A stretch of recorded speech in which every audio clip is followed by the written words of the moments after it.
Alright, so this represents how much normal matter there is in the universe.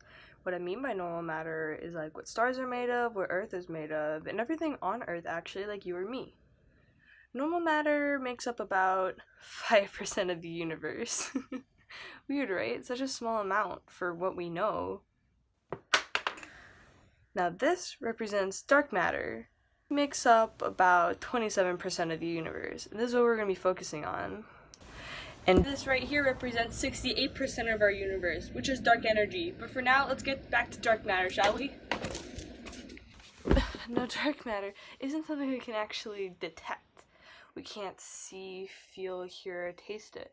And it can't crash into anything like a meteor hitting a planet, but it can interact with things using gravity. You see, dark matter has a very strong gravitational pull because of how much mass it has compared to normal matter, and that might actually be the reason we even had a chance to exist in the first place.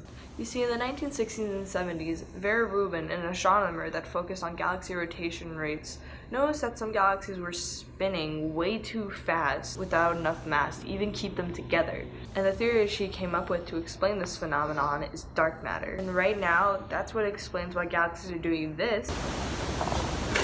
And the dark matter inside and around the galaxy, it's adding to the mass, which is making the gravity strong enough to keep it from doing this.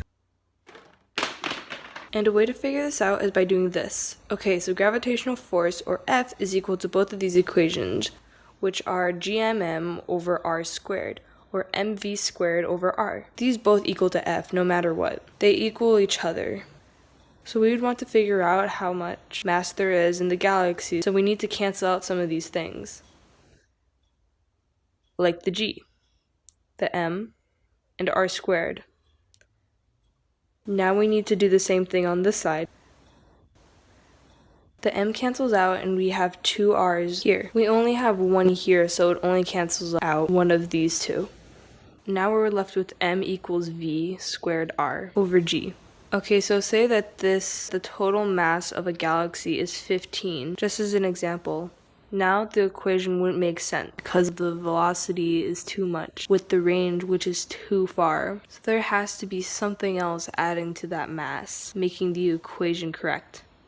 This is dark matter. And that, fellow watcher, is one equation that helps us know that dark matter exists.